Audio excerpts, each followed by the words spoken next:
I work at AFTV, I've got Robbie with me. We've just beaten Man United 3-1 here at the Emirates, Robbie.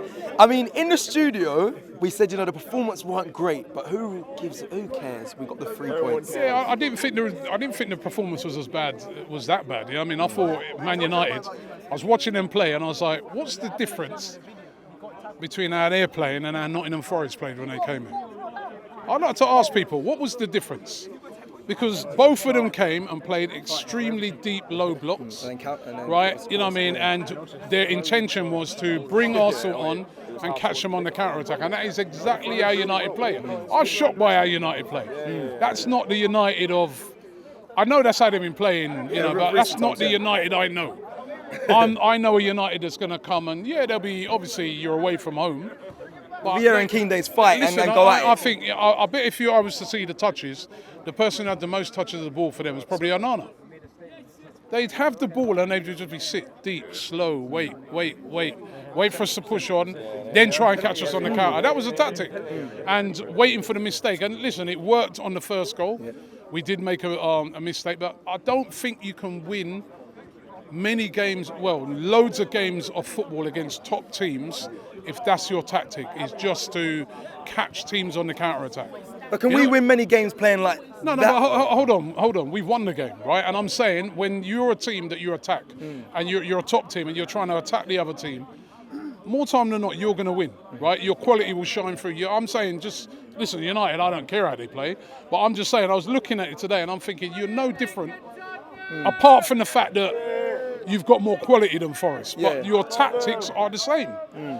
So it was aesthetically, it's a difficult game for Arsenal and a difficult game when you're watching it, because you're like, right, Arsenal, we want you to go gun ho and that, but it's like we're conscious. We're like, we know if we make that error, they might catch us on the counter. So it turned it into a really cagey affair.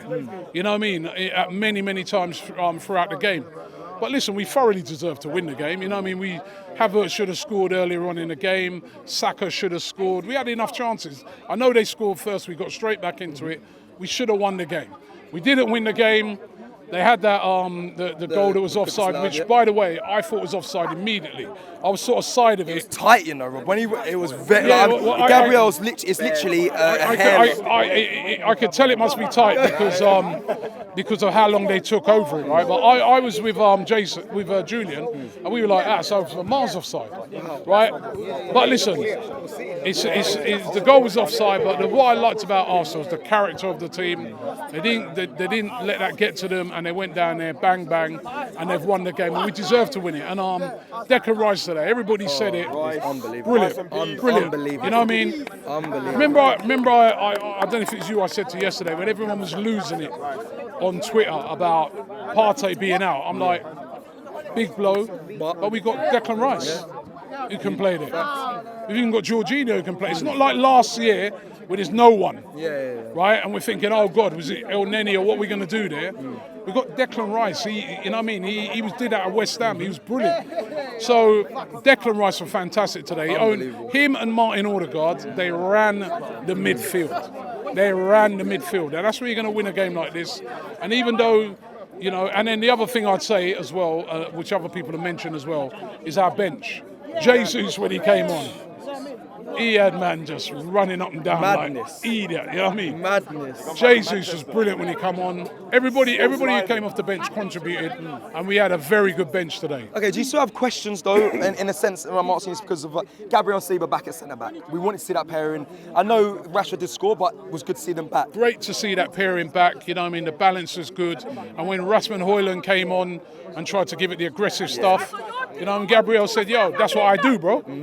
I do aggressive, right? And that's my game. He didn't get no change out of him. So, I thought, that's what we want to see. I think, and they said it in the starting 11 when we were doing it today, I think even if Partey had been fit today, I don't think he would have played at right back. I think we would have went with a 4 because Zinchenko's fit. And Zinchenko is the guy, and he was brilliant, by the way. He's that guy who inverts in. But if he's not in the team, I think what Arteta wants then is maybe to invert on the other side. And that's why he's going with Partey, right? But the minute Zinchenko was fully fit, I knew. I think even if Partey would have been fit, I think possibly he would have started in midfield if he started. Okay, that was the first question. The next question mark I have over is, everyone's been speaking about here, it's Kai Havertz, but I want to also add in Fabio Vieira because he's earned himself a lot of respect. I mean, he's got the last game, come on and change the game. Today, unbelievable. So it's not just a Havertz, listen, take time. It's more, there's also other options like Fabio Vieira, who came and done amazing. Doesn't need to rush Kai Havertz into this team. You know what I mean? I know he's paid a lot of money for him. I know it's his pick. He had a bit of a tough time today. It was his mistake for the goal, right? He missed an easy chance as well, but he worked his socks off. Nearly won a penalty. It didn't look a penalty to me. It looked a bit soft. But listen, you can see you've got to give this guy time, just like we gave Fabio Vieira time. Yeah, because he's been here a year. For some people who think he just turned up last week, he's been here a year, and there were people coming on here and saying, "Oh, what was the point? Why did we get him? Why is Smith Rowe not playing? Why is this one not playing that one?" You've got to give it time. And also, the thing is, there's lots of games coming up. Go and have a look at the fixture list. I heard people earlier as well saying, "Oh, why is Smith Rowe not playing? Why is this?" There's lots of games coming up. Go and look at the fixture list for September. There's Carabao Cup, there's Champions League, there's league games. That's why you need a good squad, right? So all of those guys are going to get game time.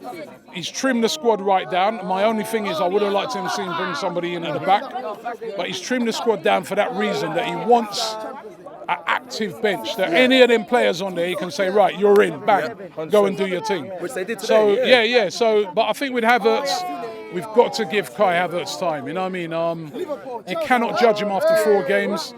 He was poor today, no doubt. Poor, you've got to say it as it is, right? But you've got to give a guy time. I'm certainly not judging him after this. It's a great win, and it's a great team win, right? And he's part of the team, all right? And beating United is always sweet for me.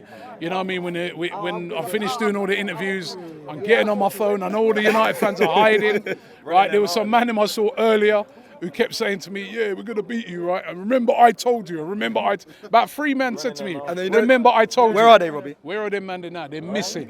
Daddy Ernie, he told me that United are better than Arsenal. All them men I saw at the carnival. Yeah, remember Ty? Was walking at the carnival, all these United fans, "Yo, you see when we come?" In London, that is, by the way. Yeah, you see we come to the Emirates. I go, bro, when was the last time you won at the Emirates? You're coming to the Emirates, you're going to get bruck up. I told them, smoked. Yeah? Every Man United fan, remember, see here. Man. When was the last time even United went away and beat one of the big sides? Away from home. Where did they get this energy from to think they could come here and win? And as I said, right, low block United at the moment. Low block United, that's what I'm watching. I'm not even watching there is, as I repeat it again, there was no difference between them and Nottingham Forest apart from they got a bit more quality in Bruno and them, man. That's it.